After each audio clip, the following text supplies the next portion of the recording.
All right, okay. So welcome to the OBF upgrade performance presentation. And what I'm going to speak about today is setting physiological training zones. And I want you to leave this presentation with a really sound understanding of maximum aerobic speed because it's commonly used within the team sport environment, also known as mass. It was the brainchild of Dan Baker. It is not without its pitfalls, however, it is a really good way of setting training zones for people to focus in on a certain area of an energy system capacity that you can develop, okay? But I think that there's a lot of confusion around it. And again, the whole purpose of this upgrade course is to empower you to become the best athlete and the best coach you can, okay? Now, again, this is quite a difficult presentation to give because I'm flirting with, okay, how deep do I go in this? Because I really feel that I want to give you a sound understanding of what underpins these physiological demarcations, because people are so poorly, I won't even say informed, but it's really poorly understood, okay? Like people hear the word lactate and it sends alarm bells in their brain, but lactate really isn't the enemy that people think it is. And that's the first thing. And the second thing is who leads who in this? And what I mean by that is I recently had a conversation with a lad who came to do a session with me, and he said that they were doing mass runs as part of their club training, and he said that everyone was running the same distance. Now, if everyone is running the same distance, then it just can't be mass running, because the whole goal of it is that you individualize something within a team context. So unless everyone has the very same physiological makeup, which I doubt they have, then I would imagine that it was either being prescribed wrong or it was misunderstood. And I think that, I'm going to touch on some of the common areas that I see are, misunderstood, and I want to really inform you. There's some of this is sciencey, and I get that, and I don't want it to come across too sciencey. But that being said, I think, I hope, and I feel that I have laid it out in such a way that you'll might need to watch it once or twice, but once you finish this presentation, you will have a really good sound understanding of what I'm speaking about, okay? Sorry about the image here, it's a bit blurry, but I think you'll get what I'm trying to come across with here, okay? So these are what we commonly see in terms of training zones, right? Now, people use heart rate prescription quite a bit. They use that because it is one of the internal markers that is easiest to record. So in terms of ease of use, it's very useful. So generally speaking, these are like your general, very, very general guidelines, but between 50 to 60% your maximum heart rate, 60 to 70, 70 to 80, 80 to 90, 90 to 100. They give you these demarcations of a physiological intensity and a physiological adaptation that comes from that, okay? So, 70 to 80% your maximum heart rate will improve your aerobic fitness and so forth, okay? So people will buy a heart rate strap and they will work off that. And again, okay, there are merits to it, all right? There are pitfalls to it, but I'm going to explain it a little bit deeper now. Now, before we get into it, I need to get these definitions out of the way, all right? So there's three that I want us to go through. The first one is your lactate threshold, okay? Now, I'm not going to get into what lactate is, right? But it's not the enemy people think it is, okay? It's just a byproduct of energy production, right? But once we get above 0.4 millimoles of lactate in our blood above resting, that's your lactate threshold. Now, that is nothing. People think that the lactate threshold is the point where they start fatiguing. It's not. Your lactate threshold is your point where your exercise has went from literally being a recovery to just starting to become an aerobic stimulus. So it is actually nothing to do with, nothing at all to do with exhaustive exercise or anything like that. And I'll show you a couple of charts in a minute. Then you have your lactate turn point. And your lactate turn point is when you get one full millimole of blood lactate above your lactate threshold. Now, at that point, we're starting to come to the end of aerobic only energy production, and we're starting to move to the point where we need to produce energy through aerobic and anaerobic means. Okay. Then we have our VO2 max, and this is your ceiling point of aerobic capacity. Okay. Now, there's a difference between your VO2 max and your VO2 peak. Okay. It's only a very slight difference, and I don't want you to get too bogged down in it, but think of your VO2 max as being the ceiling point of aerobic capacity. And then we have maximum aerobic speed, also known as mass. And maximum aerobic speed is the slowest speed at which VO2 max occurs. Okay, so these four definitions, I just want you to keep them in the back of your mind, and I'm going to show you some graphs as we move through the presentation, and I will be referring back to these all the time. Okay, so the real goal of having these definitions is that it allows us to set these training zones, right?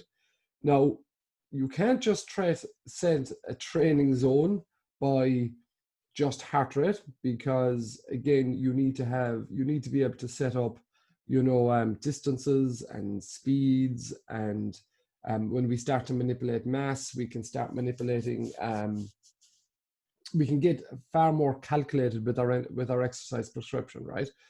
But you can see here that we can set up our recovery, our light aerobic work, our heavy aerobic work, our threshold work, and then our interval work above that, right? And allowing us to set our training within certain zones allows us to manipulate, right, and monitor training load way easier. Okay. You can go heavy all the time, right? Hard all the time, and you can essentially throw enough shit that some will stick. But the problem is, when you do that, you're going to burn out, and you're not really monitoring your training load, and you're going to break down, right? Plus, the other side of that is that there are areas here that people are going to be stronger in, and those areas that people are going to need to work a little bit more on, right? And when we start identifying these, it starts to improve our overall performance. Okay. And of course, the last little point here is we must remember, if you're a field sport athlete, right, think of what a field sport athlete does, like Gaelic football or a hurler or a soccer player. It's essentially a multi-sprint activity. Okay, so you have periods of recovery where you're walking, where you're standing up. You have periods of light work, aerobic work. You have periods of heavy aerobic work, and then you have periods of work at threshold and like maximal sprint work as well. So you will work up and down this continuum throughout the timeline of a match, okay, through the 35 minutes. So you're not going to spend too much time in any one area, okay? But you need to remember that your aerobic base underpins everything. So that's why having that aerobic base is really, really, really important.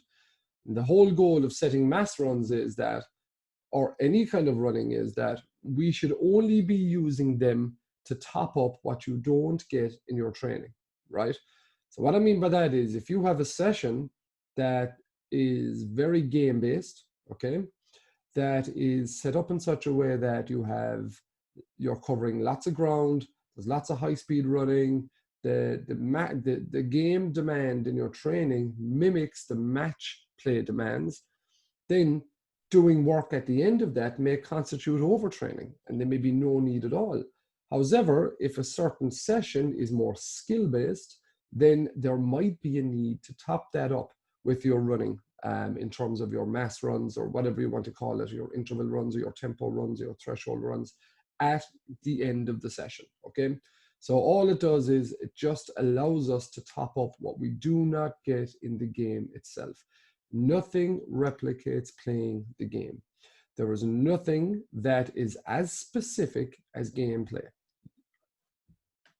Okay, so historically, training programs or running programs would have always just been based off external load. What I mean by that is, you'll often see a program that will say run 1,000 meters at 15 kilometers with a 3-minute rest.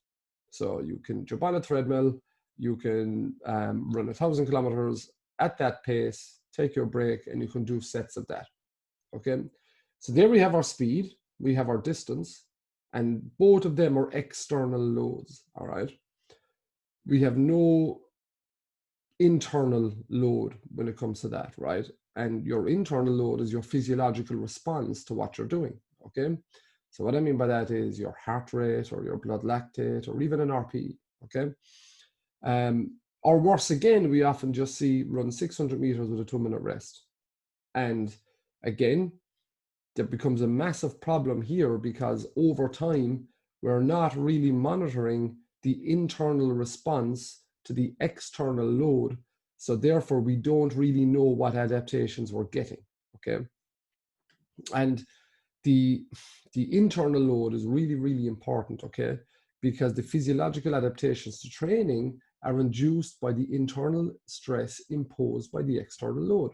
So I've set up this little scenario here, okay? If we have an athlete that runs at 15 kilometers on day 1 of training, and again, by the day 20 of training, he's running at 15 kilometers. Now, at day 1, his heart rate was at 180 beats per minute, but in day 2, his heart rate was at 160 beats per minute. You see, if we just looked at the external load, right? Well, first of all, do we know what the external load is? Sorry. The external load there is the 15 kilometers an hour, okay? The internal load is the heart rate. The point is, if we're just looking at the 15 kilometers an hour, we're not looking at the internal load. But when we look at the internal load here, you can see that the athlete is getting fitter, okay? Because his heart rate is now down at 160. So he's having a more favorable physiological response to the external load that we're imposing on him. So it's how we can really monitor and progress the adaptations we're getting from our training. And I have this little graph here now. Again, I don't want to I have an introduction of graphs in this presentation. I'm going to talk through them, and it's really important that we start to build an understanding with these. Okay, so we can see here down on the x-axis, we have speed in kilometers an hour. So 10, 11, 12, 13, 14. And up along that y-axis, we have heart rate in beats per minute, okay? So x-axis, speed, heart rate, beats per minute. Now, if we look at the blue line and the red line, all right? The red line was before we started the training block. So we can see here, okay, that at 10 kilometers an hour, he had a heart rate here, or she had a heart rate of about 125 beats per minute. But if we look at after this training block, or this block of training, at 10 kilometers an hour, the heart rate was down at, we'll say 120. So now we can see that we have had a favorable internal response to the external stimulus, which means that we now have a lower heart rate for the same output, which means that we are essentially getting fitter and having a favorable response. Now, that's the rate of change that we can see in terms of capacity. This was like obviously an endurance athlete, right? Because it was like steady state. So my point being that if we're tracking heart rates, we can actually get a quantifiable objective marker of our progress. Now, okay, so lactate threshold and lactate turn point, two of the most commonly misunderstood concepts, okay? So again, x-axis, we have our speed in kilometers an hour. Now we have a double y-axis, so if we have a look at the left, we have heart rate in beats per minute. And if we have a look at the right, we have the blood lactate in millimoles. So what they do here, this is a stepwise test. So to give you a bit of background, you'll put someone on a treadmill and you'll ask them to run for 2 to 3 minutes at a certain speed. You take them off, they'd rest for a given length of time, but every time they come off, you prick the tip of their finger, you take some of their blood and you measure the blood lactate, okay? So you can measure the lactate accumulation in the blood at every speed, okay? So we can see here that now lactate threshold is a 0.4 rise above resting. So we can see that our lactate at resting, at 13, it hasn't shifted really much. At 14, slight shift. By the time we get, sorry, 15 slide shift, by the time we get to 16 here, that's above 0.4, okay, of a rise in blood lactate. So now we know at 16 kilometers an hour, okay, this is where this athlete has met lactate threshold, okay. Now again, anywhere from lactate threshold back in this direction, okay, back to the left of the graph, is all only recovery work, okay. It's only now that we're starting to really engage the aerobic system for energy production, okay. So that is what the lactate threshold is. And then if we want to see where the heart rate was, we just follow up in this line and we can see that the heart rate response was roughly about 160 beats per minute.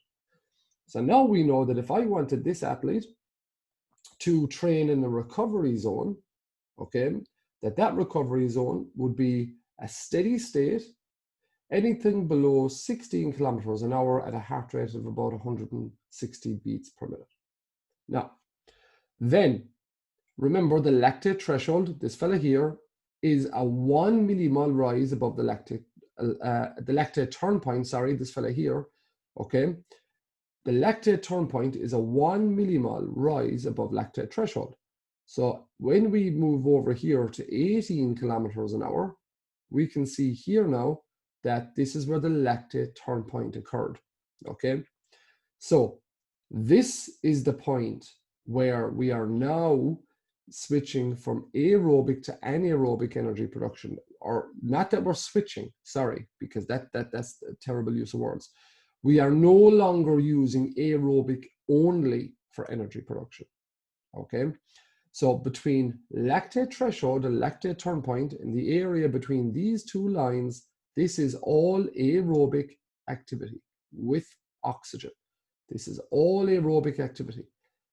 The lactate turn point, 1 millimole above lactate threshold, from this point on, it's no longer all aerobic, it's also using anaerobic and beyond.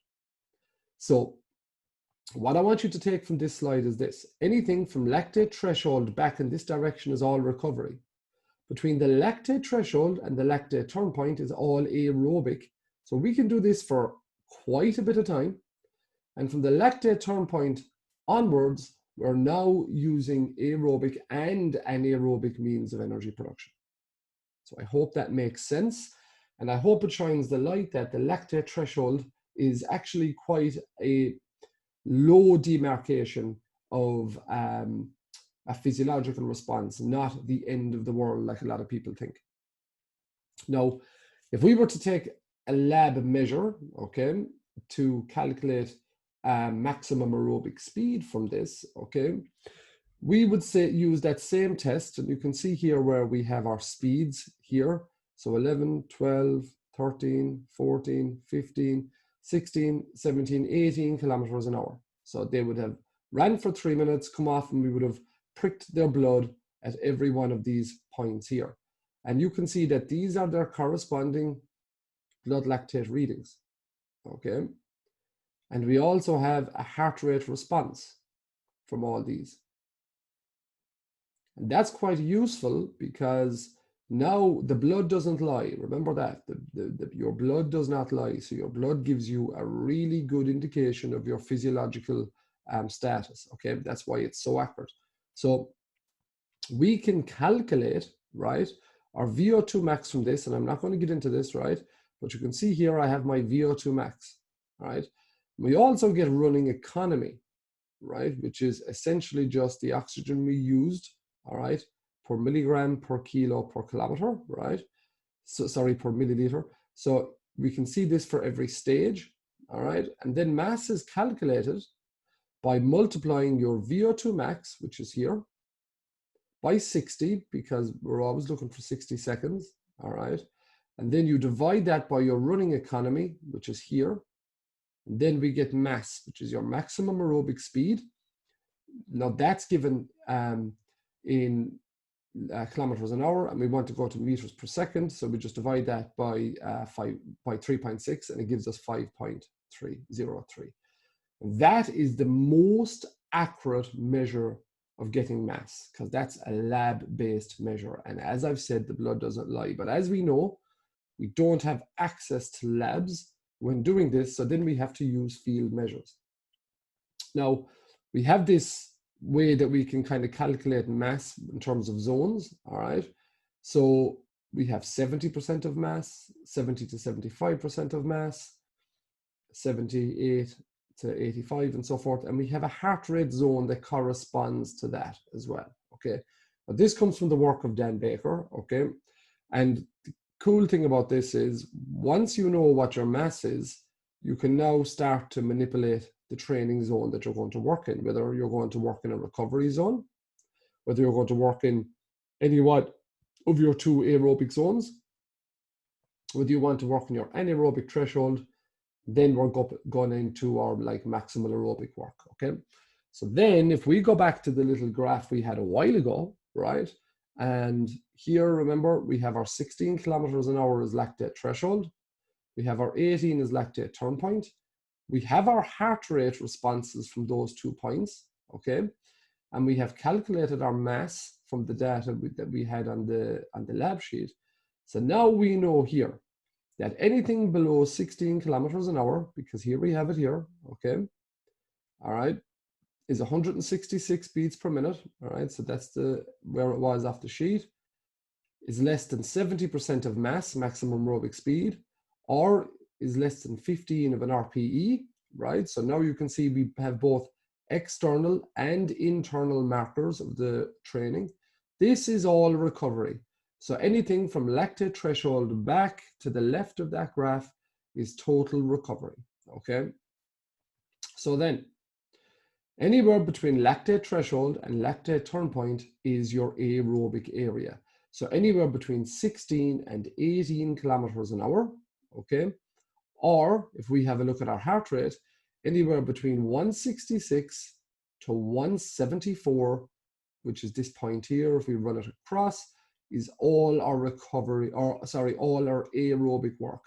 We now know from our mass calculations that that is 70 to 77% or 78 to 85% mass.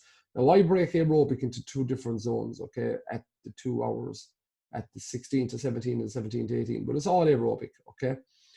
So then this is called threshold work, okay? So if we ever hear someone speaking about, yeah, I'm doing threshold work, that means that they're running at that lactate turn point. And this is the point where we're not just using aerobic energy production, because any area to the right of this graph is now anaerobic energy production as well. So we know that that is going to happen above 18 kilometers an hour, because that's what had happened at the test. The heart rate is going to be anywhere from 174 to 183 in this area. We're looking at 86 to 92% of mass, and we're looking at an RPE of 17. And then anything more than this 19 here is our interval running. This is where we're getting up into our VO2 max area. So our VO2 max would be up here, okay? So we're getting up into VO2 max, and that's the point where we have reached our ceiling point, essentially, okay? So we have our corresponding mass. So anywhere above 93% of mass is up on that area there, and we have our heart rate to correspond with that as well. Now, I hope that that makes sense, but now we can see that we have a very specific demarcation of training zones based off the lactate threshold and the lactate turn point, okay? So the traditional ways we would have gotten mass is this. You would do something like a 1K time trial. So you'd run 1,000 meters, then you divide it by your time in seconds, and that would give you an estimate of mass. It's nothing anywhere near as accurate as a lab-based measure. Now, this is just the one that I will see traditionally being done in GAA sports. You should go probably 1,500 to 2,000 meters, because there was a lot in the research that says that you have to actually run for 5 minutes to get to that, to get to true VO2 max. You can also do it off a yo-yo test. You can do it off a 30-15 intermittent running test, but you'll get the concept here, because what you do is, this isn't an argument of how accurate it is. This is just giving you an example of how it's calculated. So you would convert your time into seconds. So if you've done it in 305, that'd be 185 seconds. So then you'd have 1,000 meters divided by 185 seconds, which would give you 5.4 meters per second. That would be your mass score based off this calculation. And then if you were prescribing someone to run at 120% of mass, that would be 6.4 meters per second. So if you said to that person, right, I want to give you 15 seconds of work, you just multiply 6.4 by 15 and it will give you a distance of 97.2 meters. And again, going back to Dan Baker's work, the Eurofit method, a lot of these methods would try to prescribe between 115 to 125% of maximum aerobic speed as being a training zone. Okay. Now, a training block that would be outlined in terms of having both internal and external markers would be something like this, right? So you get your mass score, all right? So these are sample training programs that I lay out in my programming. So you would have your mass score here, just so you can read these. So this is your work time in seconds. So we want you to work for 15 seconds. This is your recovery. And this is really important, right? If it says passive recovery, then you passively recover. It says active recovery, then it'll be specified. People miss a boat with this because the recovery protocol is a massive variable in terms of the physiological stimulus that you're trying to impose on the athlete. If you want the athlete to actively recover, that means that you want their heart rate to stay up a little bit higher during that recovery period, which is going to give you a different physiological response, okay? So this run is at 110 of mass, right? So this is the athlete's distance. This would be the heart rate zone. This would be the number of runs. This would be the recovery between runs or between, bouts. This would be the number of bouts. This would be the total work time. And this would be the total distance. Then you would have your RPEs projected.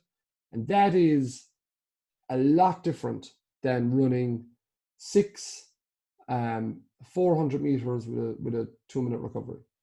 Like, what does that mean? Like, that just doesn't really give you any guidance whatsoever. Here you have your work time and you're now working at 110% of mass. So you know where you are along that continuum. You're way up at the top of that continuum, up around that VO2 max area. You cannot do that for a long time. The relationship between intensity and volume is really, really important. You can run long and continuous very slowly, or you can run intense, okay, for short bouts. You're either going to go one or the other. And the thing about this is very specific at improving those topper end areas along that continuum from that, real like maximal aerobic work, okay? You're using your anaerobic plus your aerobic energy system to allow you to get through these, okay? So you have, as I said, like you have your distance, you have your distance per run, so it's individualized. You have your heart rate that you have your heart rate zone laid off based off the mass protocol that I had laid out earlier on. You have your recovery time, your total work time, your total distance.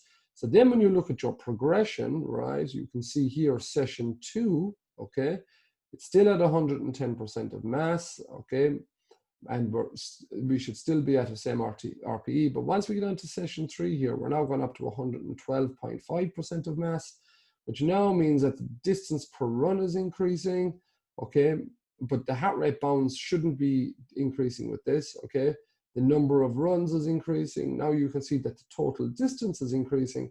So now we're getting and adhering to the fundamental, or one of the fundamental first principles of training, which is progressive overload.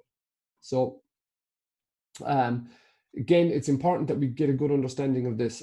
I think that I just need to speak a small bit around using heart rate as a measure, okay?